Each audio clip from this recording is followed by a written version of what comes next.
feature presentation. Welcome back to another Untitled Movie Review. I am one of your hosts, Matt Rohrbeck, alongside, he's allergic to tomatoes, but he is tomato meter approved, Eric Marchin. Matt, I'm thinking about getting some R&R. Do you have any vacation destination spots you'd recommend? Maybe Pandora. Today we're the Blue Boys today. It's 13 years in the making. The last movie came out when Eric and I were just little wee lads in probably in college or something like that. I think we were both in college when this movie came out. We are reviewing James Cameron's Avatar: The Way of Water. It's we've been hearing about it for the last 13 years. We're getting our sequels. We're getting one every year for the next 45 years. But it's here. We've seen it. This will be a completely spoiler-free review. As spoiler-free as we can be. We'll obviously, when we do these, the trailers are fair game. We'll allude to things here and there, but we won't give away any plot points or anything specific.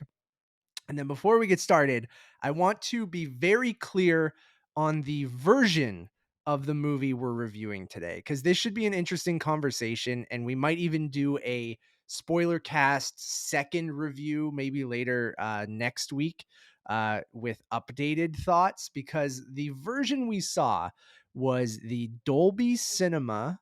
We don't have that in Canada, but think like Ultra AVX here in Canada if you're Canadian.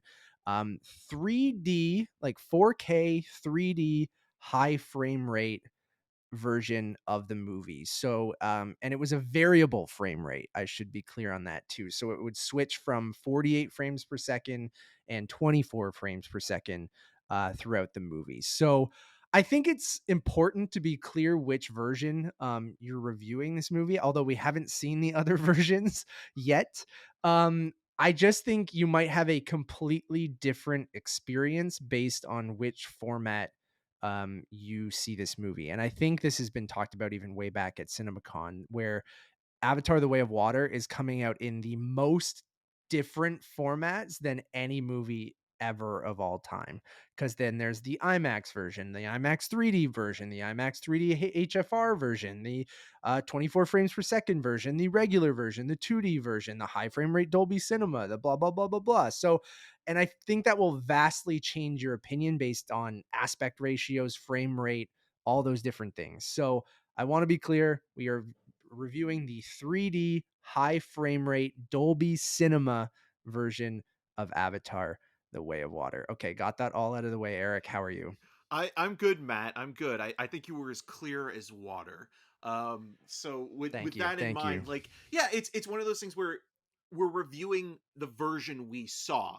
So we're going to be, critiquing it in that manner, and there's going to be things because of the technology that will affect our rating and our criticism towards the movie. And as Matt mentioned, we are more than willing to reevaluate once watching it again in a different format, but we're also not trying to backpedal in terms of what we really feel about the movie we saw either, because I think the movie that we both saw, and I'm not speaking for Matt, was a film that was highly anticipated, not because of the first Avatar per se, but it's another James Cameron movie. And A James Cameron sequel. Exactly. And we've talked a lot about that on the regular show, where if you're going to give anyone the benefit of the doubt when it comes to a sequel, especially when they're in the director's chair, it's James Cameron. Aliens, Terminator 2, two of the greatest blockbusters ever made. Advanced technology, especially with Terminator 2. Cameron is an incredible blockbuster filmmaker, so you never want to take that away from him, but at the same time, he can also succumb to his own devices in a lot of ways when you look at his weaknesses, especially in his writing. And that becomes very apparent over the course of 3 hours and 12 minutes, where some of that earnestness is a detriment to the filmmaking that's on display. And yes, it is a stunning work in some regards, especially when you're watching sequences take place within the water environments. But it also takes a little bit of time to get there. And I think that that also tries your patience a little bit as you are waiting to tread water. And so, with that in mind, you're coming back into this world 13 years removed from a story that is kind of thin and easy to compare to, Dances with Wolves, Pocahontas, Fern Gully, any environmental message. And when you're looking at that, those are the references you're making. You're not making the references to, oh, I can't wait to see what Jake Sully is up to again, or Jake Sully, or Natiri, or any of the other characters. I mean, the actors, but not the characters per se. So I understand with Cameron writing the script from the point of view of like, okay, well, we have to, get you back up to speed, even though they did re-release the first Avatar in theaters back in September. Matt talked a little bit about that on one of the regular shows as well. I thought it ripped, man. I was someone who did not like the original Avatar that much. Like, I thought it was fine. Again, all those criticisms you said feel like we've seen this movie 100 times before. I hated 3D, which you'll see a trend here for something else. I thought the story was very thin, the characters forgettable. The tech was, at least from the CG, was incredible, but it just I was one of those Avatar haters. Watch the re-release. 13 years removed, and I go, okay, Avatar kind of rips. It's just a fun movie, and of that time, a perfect technological showcase. Anyways, keep going. Did the theme park ride help you out a little bit as well in terms of like Yeah, kind of maybe interesting you to go back and revisit the first film?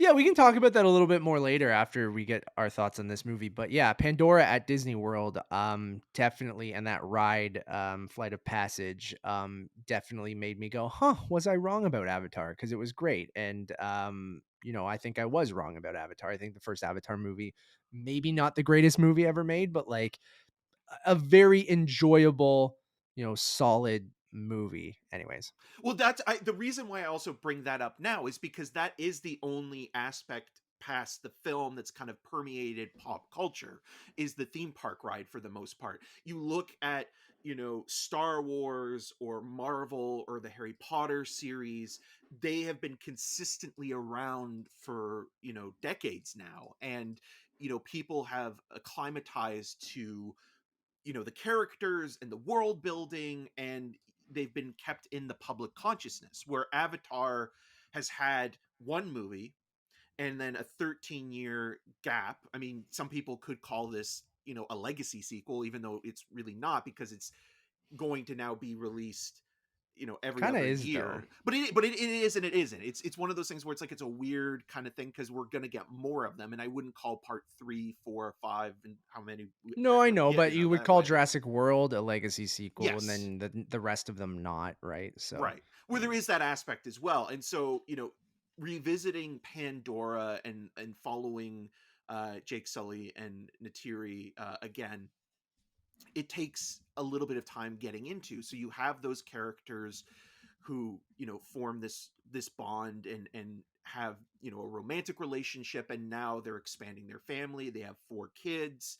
And it's sort of them kind of living happily in the forest. And there's one moment in this movie that I did actually kind of like, and I found very inventive, where you see it sometimes in movies, and it reminded me a little bit of The Hunt for Red October, where um, Sam Worthington's character is talking about how he adapted to the language, and mhm. how, as soon as he kind of started to get it, it was as natural as English, and it kind of transitions in a way that's kind of like in The Hunt for Red October, when you hear the actors speaking in Russian and then it goes out into the mouth and out again, it's in Right. English. It's kind of like that. So you're following, this family as, they're living their life, but at the same time, you have the threat from Earth coming back to Pandora, the Sky People, as they're called, trying to take up the natural resources.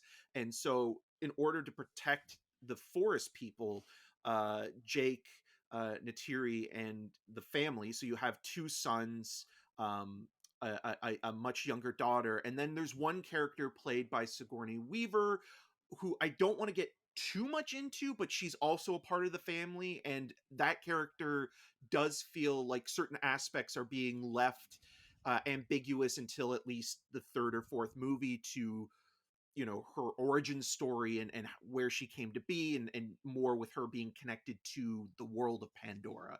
And so these characters decide, you know, reluctantly that they have to leave their home, and they go on this adventure and end up living with the reef people. And so they kind of learn the ways of the water, and it becomes, you know, another environmental message, but it's more in the vein of a kind of almost like Moby Dick-esque story at times. And so with that, Free Willy. yes, like, and I know it's kind of a bit of a joke there, but there are elements that are very much similar to Free Willy. You're waiting for the Michael Jackson song to kick in. um Do, do, do, do, do. I but wish. but those are the scenes that work best Yeah. because you're seeing what Cameron ultimately wants you to see, which is water in motion capture. And is it beautiful? Is it spectacular? Absolutely.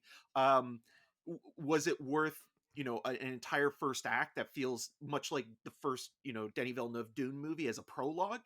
No, it's one of those things that it could have gotten there a lot quicker. And once you get there, you know, you're still kind of repeating a lot of the things that you've seen in previous James Cameron movies that are done better. There's this feral boy that also lives on Pandora, Spider, who's basically just Newt 2.0. And again, with all the visual grandeur this movie has, it's kind of overcompensating for a lack of story and originality. It just kind of feels like a very thinly drawn narrative that's also repeating basically what the first film did, and not any better or interestingly. And I think in that definition, it almost is pretentious. You know, it's not pretentious in an art house kind of way. It's not pretentious in like kind of, you know, a different style of filmmaking, but it is pretentious in Cameron believing that, you know, 3 hours and 12 minutes of your time spent Mhm. in this world is worth it. You know, I think a 2 hour movie could have been fine. I think an hour and a half film would have Oh justified, yeah. you know, the length of this. And so with that, I think the fundamental aspects of this story don't work. And you can rave about the tech, which some people, including us, I think, will feel that the high frame rate is a lost cause. But you're just watching this thing and you're kind of thinking to yourself, it's never inviting me in emotionally, and you're never connected to the Mhm. characters. You're never able to connect your own ponytail to the characters. And some of the Gross. storylines are worth developing, but they don't go anywhere. And you could say, oh well, you know, the sequels Yeah. will get into that. Well, it's like, And that's no, the Dune problem again, right? it's a Yeah. 3 hour and 12 minute movie. Give me a complete story. I think they like okay, I'll jump in now. You Yeah. you popped off and I appreciate it. I agree with everything that you're saying, man. And first, franchise filmmaking, I mean, which is what James Cameron you know, he's great at it and he's really trying to do that here with Avatar is give you the same thing but do it slightly differently. And that's not always a great thing, and in this movie I think that proves that. It is essentially almost the same movie as Avatar, same villain, same kind of issues for the most part. They add in some like you mentioned some, you know, whaling industry kind of environmentalism animal kind of vibe to the whole thing too, but it's still about, you know, these people from Earth coming in and trying to take over Pandora, which is the same thing as the first movie. Yes, they're looking for a specific resource in the first movie. It's slightly different here, but that's what I said, give you the same thing but slightly different. I will preface all of this again where I will start off by saying I am excited to watch this movie again. And that might sound weird based on everything we're probably going to get into, and we might be in the minority with some of our thoughts. But I'm saying this because I'll go into the tech side because I think you covered a lot of the story issues and things like that. The high frame rate, we got to talk about it. My least favorite thing in this movie, almost to the point of where it is unwatchable for me. And I almost don't trust my own opinions on this movie because, like, a lot of the story stuff, I completely agree with you. Like, I couldn't get emotionally invested. I thought it was kind of retreading the same kind of things from the first film. And the characters aren't super compelling, and again, you just bring back people for the sake of bringing them back, and it just feels kind of, you know shoehorned in there because you wanted to work with Sigourney Weaver again, or you wanted Stephen Lang to come back, and all of those things just go, okay, why couldn't you do something different there? And maybe he's building to something, I don't know, but the high frame rate, and the variable refresh rate, or the variable high frame rate. So I kind of touched on it earlier. It flips between 24 frames per second and 48 frames per second. We're pretty sure. So if you've seen movies like Billy Lynn's Long Halftime Walk, the Hobbit films, Gemini Man. Gemini Man, and if you saw those in high frame rate, I feel like at this point you kind of already know if you like the look of that or you don't. And personally, I'm speaking for myself and Eric, based on our conversations, I can say you agree with me. We hate it, like absolutely hate it. And I walked out of Billy Lynn's Long Halftime Walk. I struggled to get through Gemini Man. I thought the first Hobbit movie looked atrocious in it, and it is one of my least favorite things since 3D to be introduced into modern cinema. So James Cameron in the first one not introduced, but made 3D the most mainstream thing ever, and it got implemented into every movie.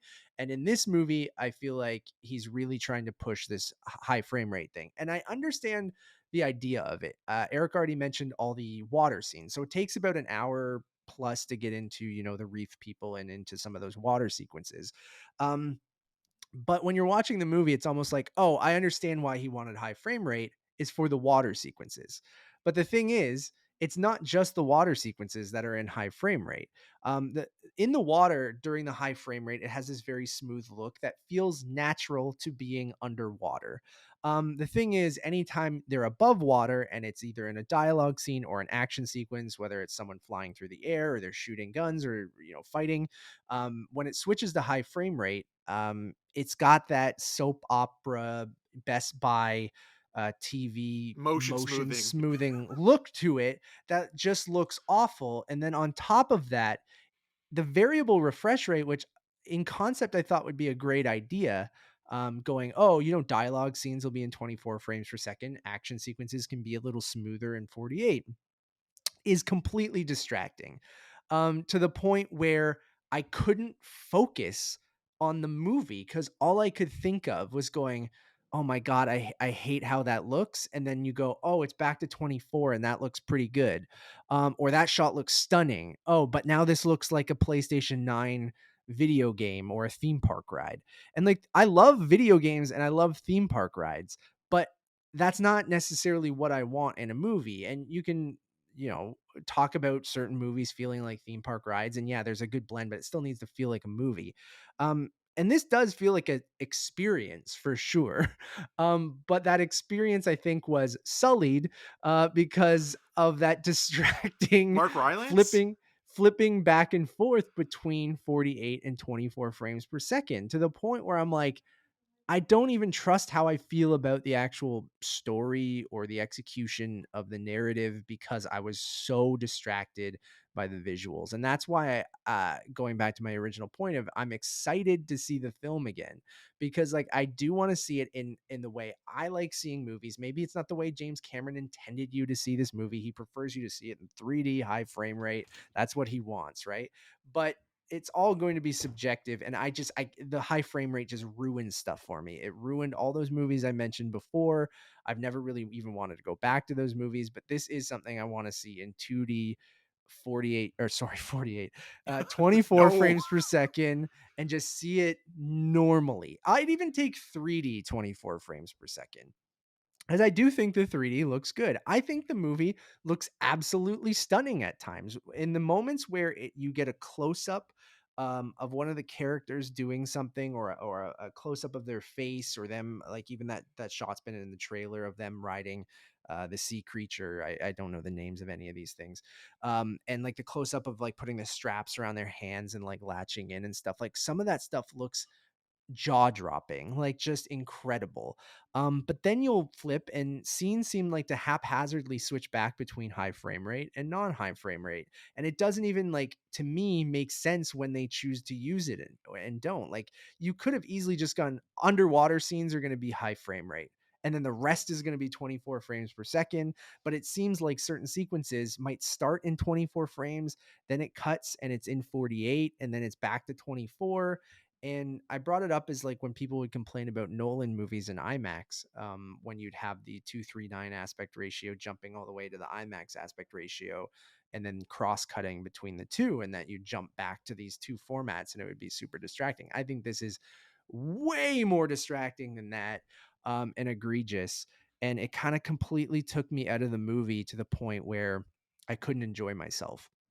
And I know I'm focusing a lot on that, But it's hard not um, to, right? but Because it's hard not to. your eyes are constantly having to readjust. Adjusting, yeah. And so you're not focusing on the storytelling or any other aspect of the filmmaking other than, okay, this is going from a more hyper realistic looking kind of depiction of this reality that's on display to something that's more classic that your eyes are more commonly exposed to when it comes to watching a movie. And so when you're watching this from the point of view of just somebody that's not a tech expert, even though you might not be able to articulate it as well as Matt just did, you do notice it, you know, like at least with Billy Lynn and Gemini Man, it was consistently awful, where it was in one, you know, format through the The whole entire time, yeah. movie, where this is changing up so much. And again, to, you know, your point of what you just mentioned, it's never really deciding like, okay, this makes sense to help the narrative or to, you know, build on something. Like if it was all underwater, I would understand that change, but it's changing at times where it's in a close up, or when, you know, a character is just moving around an environment In and the jungle or yeah, in it's the unnecessary yeah, at those moments. And yeah, the texture and the detail is the fidelity is incredible. like, yeah. Yeah, it's beautiful looking, and the neon, you know, it's all breathtaking in its, you know, grandiose vision. But you can't make a movie like this and just rely completely on the tech, you know.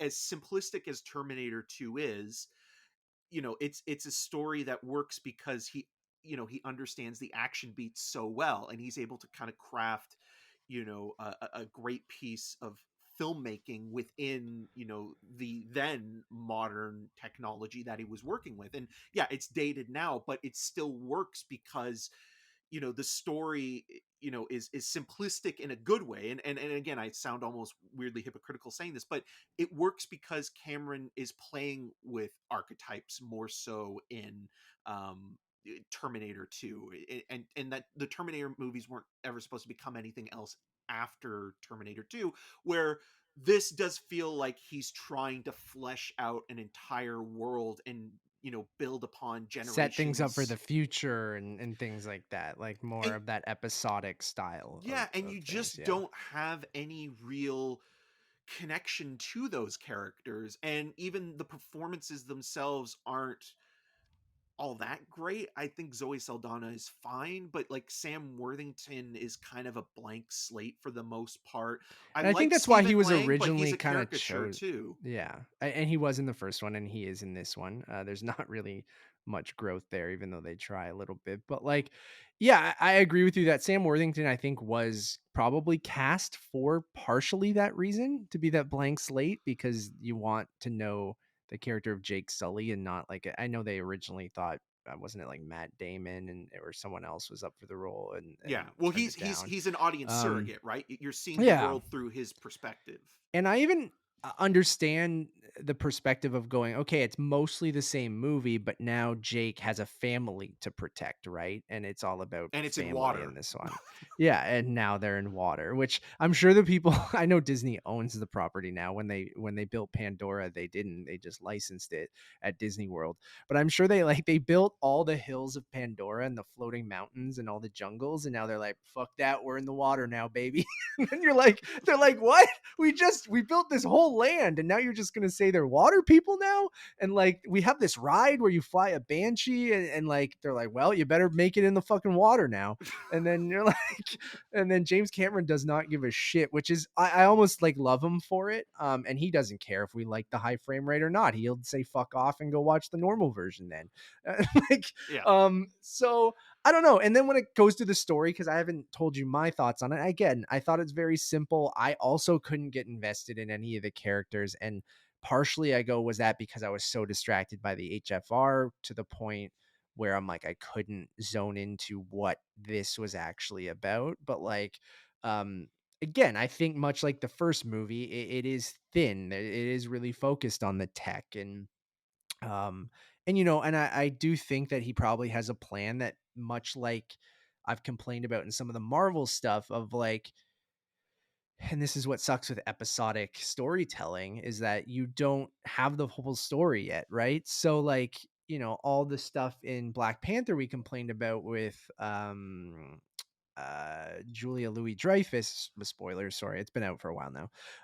But like all that stuff, I go, okay, maybe it's leading somewhere. So I kind of sort of give it the benefit of the doubt, but you also have to critique it for feeling like what's it doing in the movie. And here there's a lot of that where you go, okay, maybe he's setting something up for the future. Maybe like there is I think a full story arc of most of the characters in this movie. But again, it is a lot of retreading. It's a lot of going over the same things. It's just like, oh, so it's this.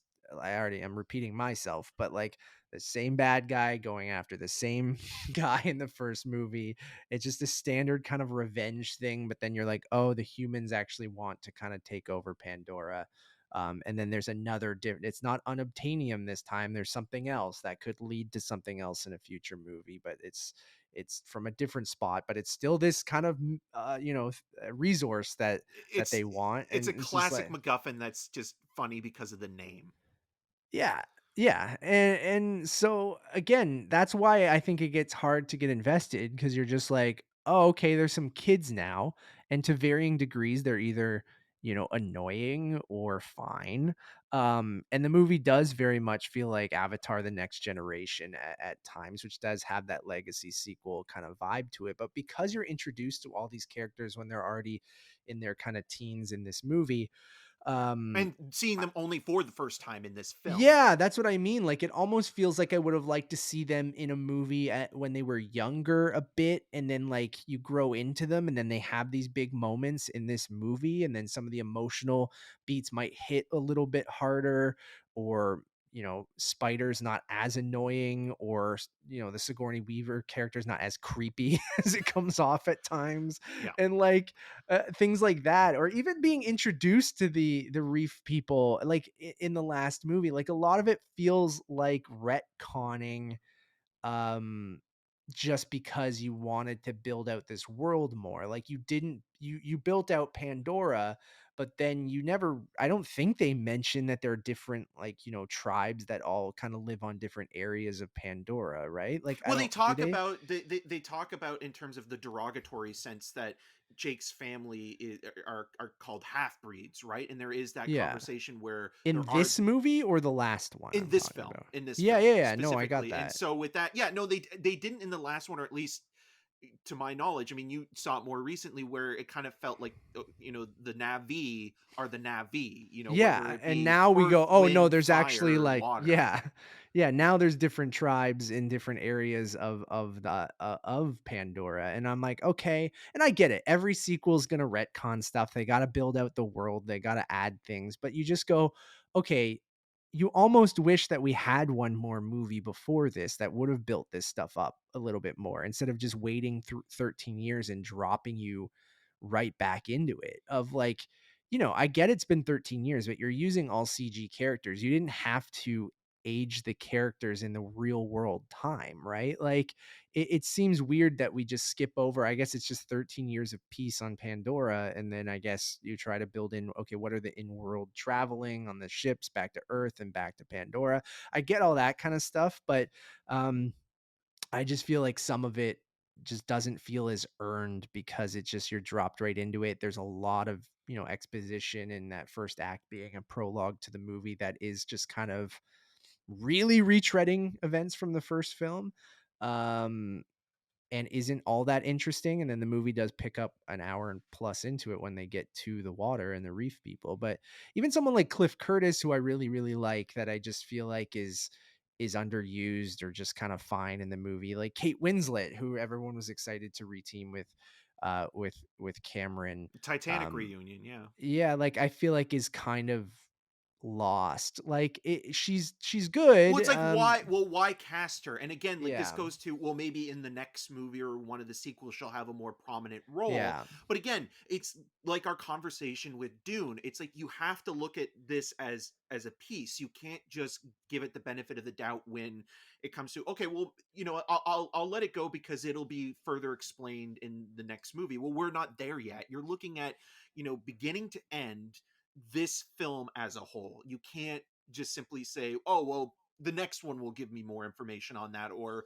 feel a little bit better developed overall. You have to develop the story within the context of the parameters you've made this movie about. And when you're watching it, it's so frustrating because again, Cameron is Cameron is a very kind of cliched writer. He writes in cliches.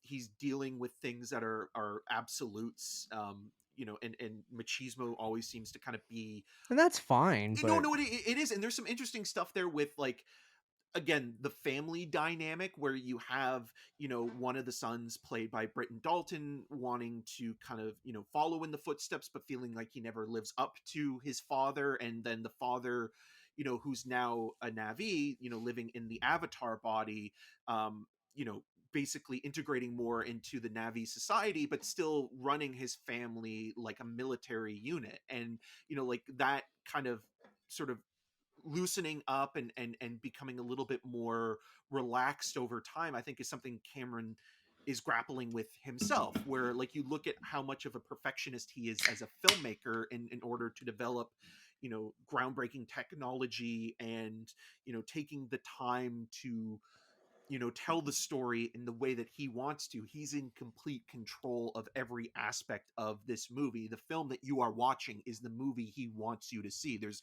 not an inch of this film that isn't signed off by James Cameron. Like, there's nothing about this movie that isn't an accident, or is something that he can blame on somebody else. It's Mhm. his vision totally. And not to say that it's not a collaborative process either, because there are tons of people that are working on this, from from Weta to the actors, and it's been years and years and years in development.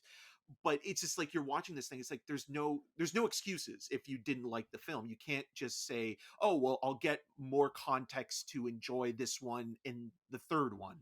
It's like, no, you have to give me something in this in order to flesh out the story you're telling now. You can't just simply use that as an excuse. And there are some things in this that are left ambiguous to, Sigourney Weaver's character, for example, and how that kind of plays out. And you mentioned the kind of the And creepiness as Spider and well, with stuff too. the And licorice pizza-esque thing going on there. But yeah, like, again, like, it's just one of those movies where you're watching it and you're thinking to yourself, man, this took 13 years to make. And while it is nice looking in terms of like a demo disc and things like that, is it really that much better than anything else we've seen in the last few years when it comes to technology? We were talking about yeah, this afterwards, and you mentioned that, like, in a way, Cameron was ahead of the curve when Avatar came out, but now it feels like technology has met, or at least this technology has kind of met him, or kind of finally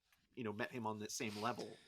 yeah, I feel like the tech has kind of caught up to him. Obviously, he might still be the best because he's given the time, right? Like, whether it's a video game or a Marvel movie, or I don't know, another movie that uses heavy use of motion capture and CG, they're not given 13 years like Cameron was to kind of really nail his vision.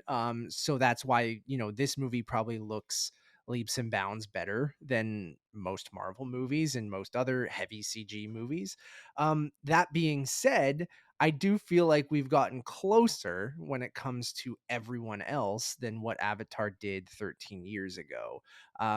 Video games use motion capture for their performances for most of the time.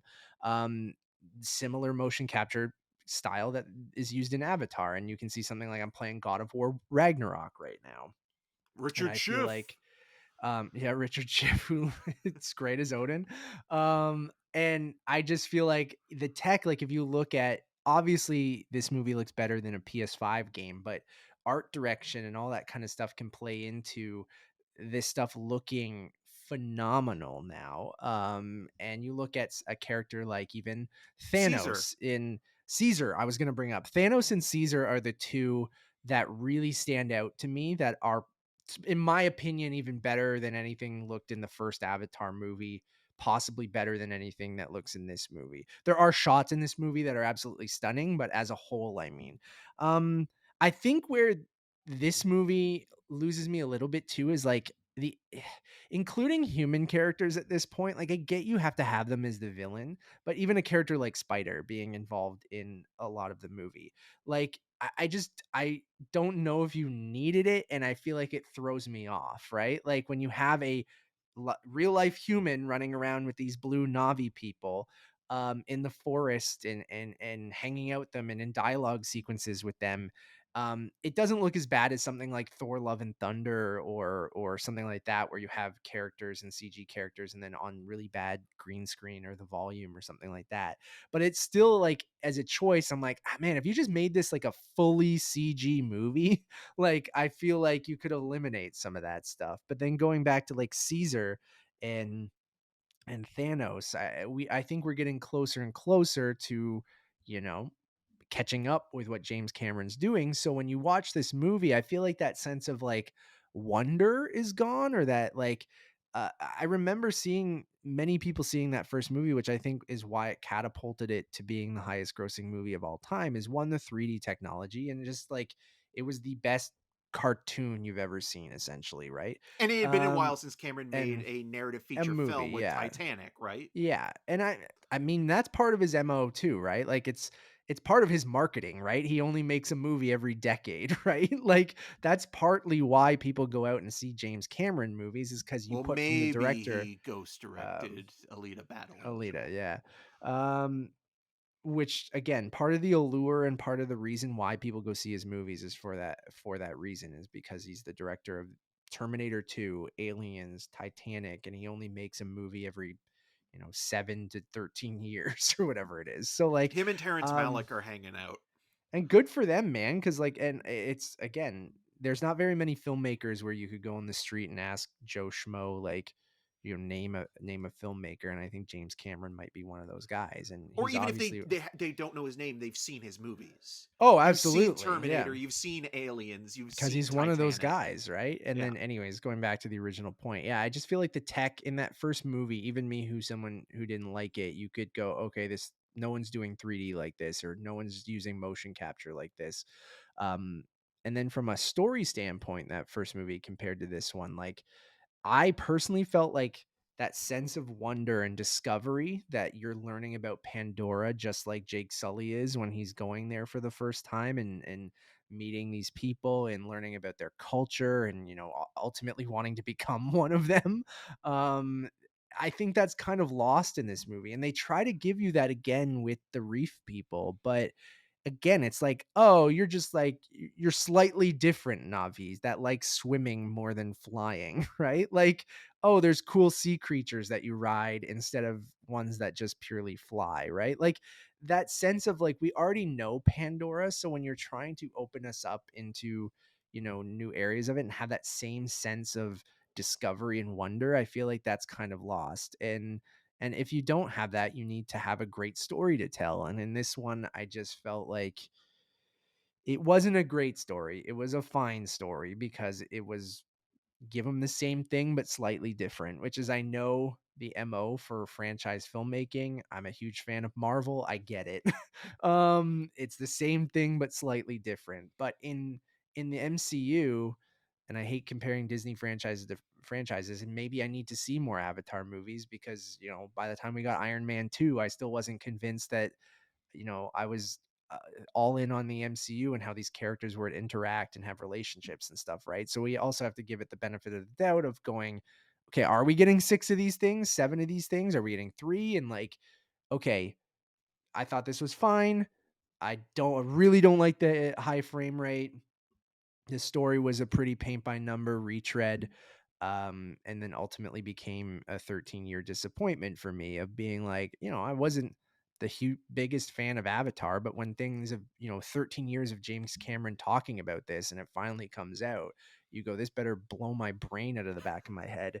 And and it did, in a way where I'm like, I never want to watch an HFR movie ever again. And that shouldn't be the thing I take away from this, right? I should take away like all those things you're mentioning, that the hints at what's coming into the future, and or the emotional beats in this movie of going like, oh my god, that got me or made me cry, or I can't wait to see how that plays out in Avatar 3. Like, I never had those moments because I was like, I fucking hate HFR. I hate it. So if that's the thing I take away from it, I don't think that makes like a satisfying sequel in any way. So those are kind of how I'm wrapping up my thoughts. But um, to kind of reiterate, I am curious, if not excited, to see the movie again in 2D, 24 frames per second, and see if you know, if I change my opinion. So that's kind of how I hope people have stuck through 40 minutes, because like, I really wanted to be clear of going like, this is my honest opinion on the version of the movie that I saw. But I am curious to see it again. So that's something. I don't know. What about you? James Cameron's high-tech spectacle succumbs to simplistic storytelling, shallow characterization, and a complete lack of engagement past its arduous artifice. It's a disappointingly subpar sequel, and that's kind of how I have to sum it up, because when you're watching this movie, you're thinking to yourself, again, you've waited 13 years, you're in the hands of a filmmaker who knows the technology, understands the emotional manipulation quite well, has already told this story, is creating a more updated model um, of this film, and all those elements where he's had the time and resources needed to make this movie. It doesn't come together. And again, one of the things that Cameron has always been so good at is he's an amazing engineer. He's great at set pieces. He's great at building towards an action sort of filled spectacle. But you're so distracted by the high frame rate that you're never able to appreciate it. You're trying to adjust to the continual modulation between the two. And so with that, it's almost like we do need to see this again, and have a review for a movie that will be in 3D and in 24 frames per second than the version that we saw, because the version that we have watched does I not do not work. recommend. No. I agree, and that's why I'm going to be fascinated. We're going to see it this week, I think, and we will. I do want to talk about it again, because I think comparing the two versions will be really interesting, and maybe we fall on the side of feeling the exact same way, saying, oh, the story still doesn't quite work. I couldn't get invested in the characters and things like that. Or I go, you know what? I was able to sit and just watch the movie and I get it now. That last act. Because I do think that there are some set pieces in there that have the potential to be great. And I remember in the moment thinking, oh, there's some cool things here. It's just, but when you have this one thing that completely ruins a movie for you, it's hard, and you have to fault the movie for it, because he chose to show the movie that way to me. So, or the studio chose to show the movie that way. I didn't have a choice, right? Like, I do have a choice now, and I'm hoping, as if you listen to this, you might already know how you felt about Gemini Man or The Hobbit or things. And then you'd hope, oh, maybe James Cameron's the guy who's going to get it right. Unfortunately, no, he did not. And I feel like how you felt about those other movies is probably how you will feel, at least on the tech side of things. Um, And then the story, it's going to be in a similar boat of how you felt about the first Avatar, and how all that kind of comes together. So I'm curious. Let us know what you guys think when you see the movie. We will do a spoiler cast based on our second watch in 24 frames per second, which will probably be out next week at some point. So what's your rating for this one? Oh yeah, that's a good man. I've been struggling with this because like I I think ultimately based on this version we saw, it's a 2.5 out of 5 for me. Like, and that might sound super harsh because ultimately I think the movie is, I tweeted this, very okay based on what I saw, but I lean negative because of the tech. Um, I think this movie could be a 3, a 3.5, even a 4, but I struggled so much with the tech that it bumped it all the way down to a 2.5 out of 5 for me. So, um, it's like a mixed negative right now. That could go as high as a pretty positive, but I don't even know how to feel after watching it. It fucked me up so much.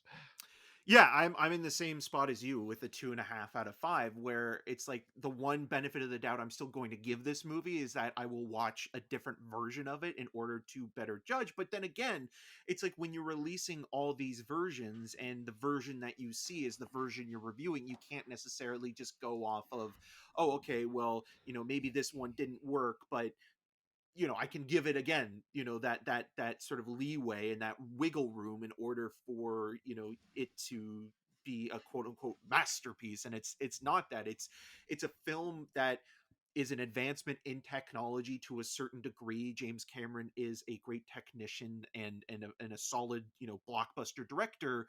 But he's also, very corny at times. And those things all coming together, you know, usually work, especially with movies like Aliens and Terminator 2. And in this case, it just kind of feels like a left, like a question mark, leaving the door open to, find the version that works, but it shouldn't be work. It should be, this is the version I want you to see. These other ones are like, okay, well, whatever. And this is the version that we watched, and it's kind of hard not to, be critical of that, because what we watched was a movie that's almost a struggle to watch at times. And you just kind of look at it and like think to yourself, okay, I know what he's doing. I know the beats of the story. It's been done before. And you just think, wow, that's it.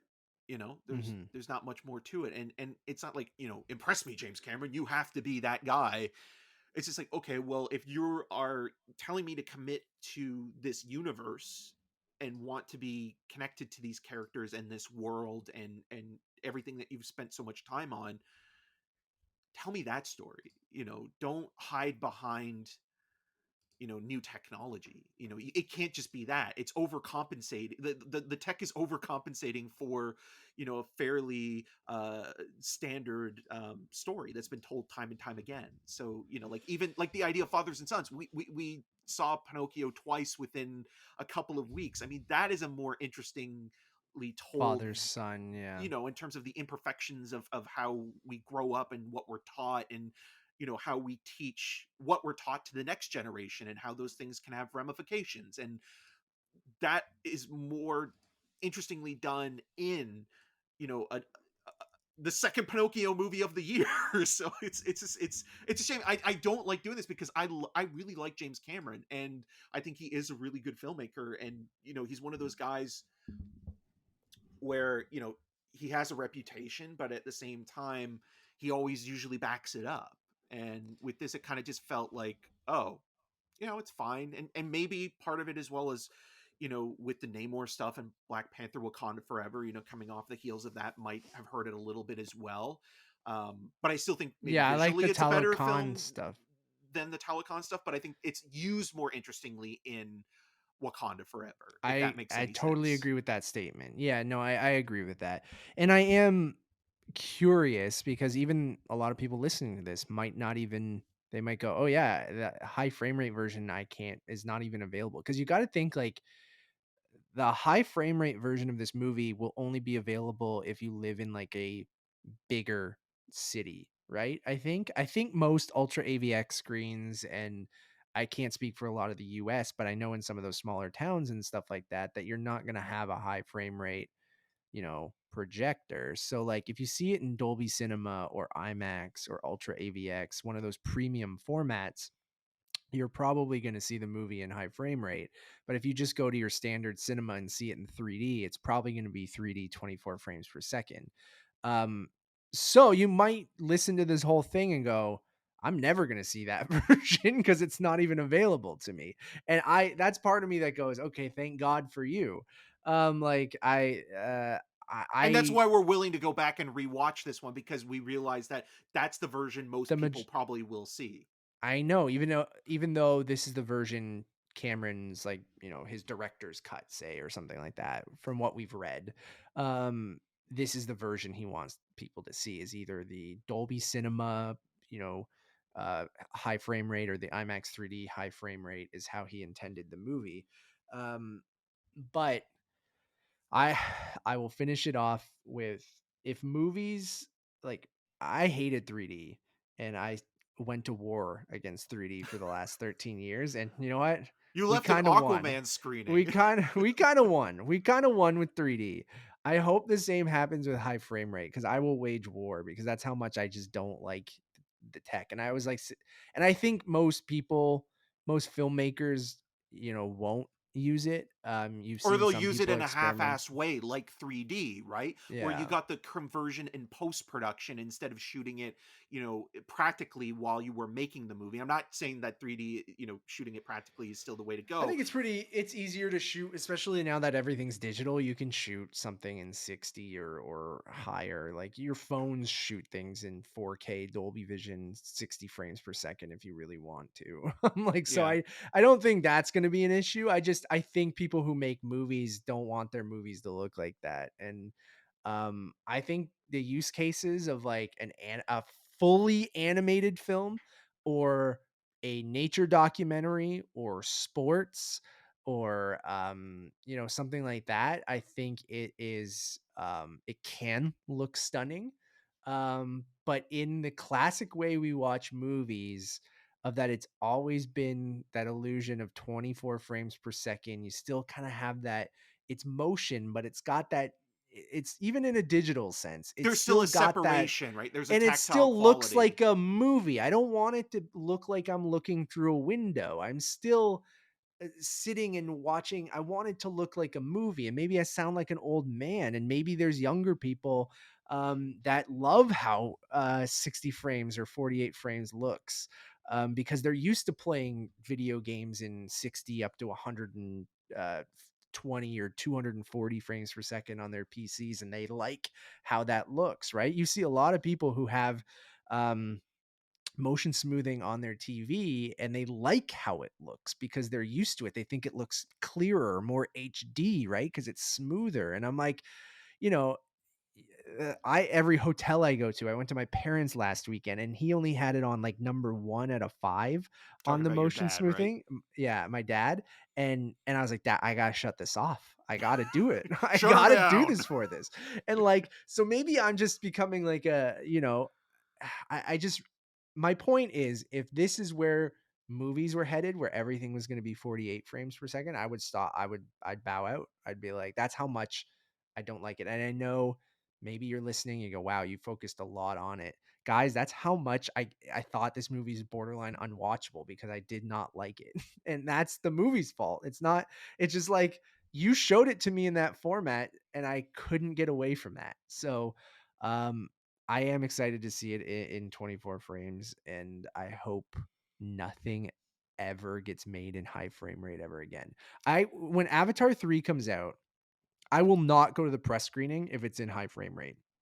I won't. Okay, so It'll be so like, listeners, keep this in mind. This is literally the tagline for Aliens. Matt Rohrbeck versus high frame rate. This You, time, it's war.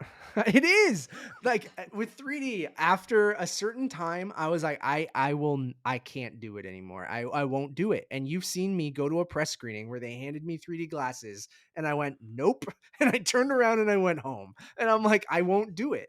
And the only 3D movie I've seen in the last, I don't even know how long, is Avatar, because I saw the re-release of Avatar and I'm like, I'll go see it in 40x. That was a mistake. Should have just seen it in regular.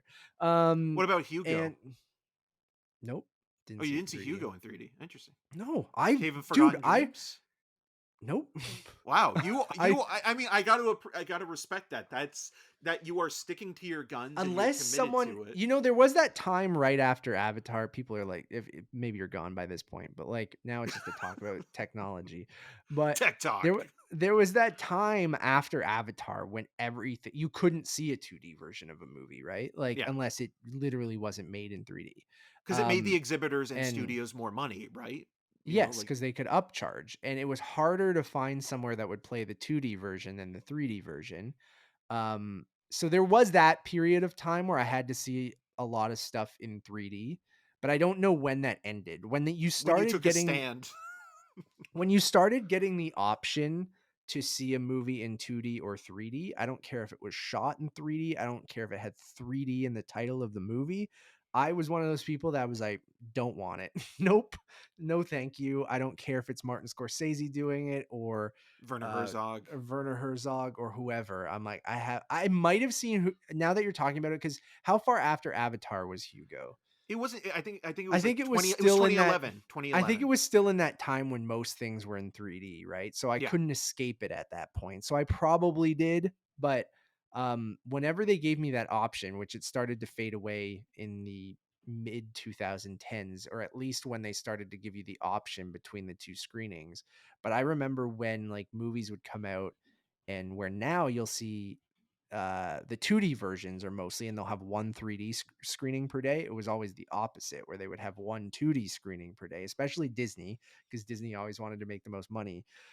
So they would do one 2D screening and the rest 3D screening. And they still did that up until recently, where the Thursday night showings were always in 3D, because they know those people really like wouldn't wait to see the movie, and those would sell out. So they would make you go see it in 3D to make that extra $4 per ticket or $3 per ticket. But luckily, we won that war. I don't know what this movie will do to that. I don't think it's going to start to make cinemas go, oh, we got to make everything in high frame rate 3D now. But who knows with James Cameron? Who knows? So, Well, James Cameron also, when the first Avatar movie had been released, he was even talking about by the time the second or third or fourth movie came out, we would be watching 3D movies without glasses, and we're still which you watching had them. in the Nintendo 3DS. So, Right, but in terms of the theatrical experience, we're still using them, and that those things are cumbersome, especially like, you had new contacts that you were wearing, and I'm wearing these giant honking glasses, and they leave dents in your nose and add more stress and strain to your they're face. So horrible for people who wear glasses. It's just if you're prone to headaches or you have funky eyes or whatever, like it's just it's even when we first started watching it, I was like, my left eye, I'm like, is this the glasses? What is happening right now? And I'm like, I had to like keep adjusting them because I had like a hat or a beanie on, and the way that our chairs were things, you have to have them like directly centered. And I'm like, I hate it. I hate it, dude. And I know, hey, the movie is mostly about the tech, so we're going to focus on the tech, but we've got our thoughts about the movie done. That's why this is a podcast and not just a 10-minute review. Anyways, we'll be back with more on Avatar, The Way of Water. was that a direct Schwarzenegger reference? We'll be back. Was it, or was it completely accidental? We'll be back with more. We'll do a spoiler cast on Avatar: The Way of Water near the end of December or next week. But you guys can check out the newest episode of the Untitled Movie Podcast, where we go over our best films of the year. Will Avatar: The Way of Water make either of our lists? It won't. We'll have our most anticipated films of 2023 coming up next week as well. So we got some great stuff. We got a Babylon review coming. I think Babylon and Avatar might be like kind of our two last big reviews of the year. I don't know if there's anything else. No, there's not. But Yeah. we're kicking things off in 2023 with the Sundance Film Festival. We'll be covering the I thought you were going to say virtual. Megan. Well, no, I buried the lead. Megan, yes, we'll be seeing Megan the first week of January, but we will also be covering Sundance, the virtual side. So that will be exciting as well. Will Avatar 3 be there? It won't. Don't Okay. joke about shit like that, Matt. One-stop shop for everything. Head over to Letterboxd, Untitled_movies. You'll be able to find everything there, and you can follow me on all those social medias at Matt Rohrbeck. And I'm Eric Martin. You can find more of my video reviews on rogerstv.com/cinemascene and on the social medias at EM6211. Until next time. Stay hydrated.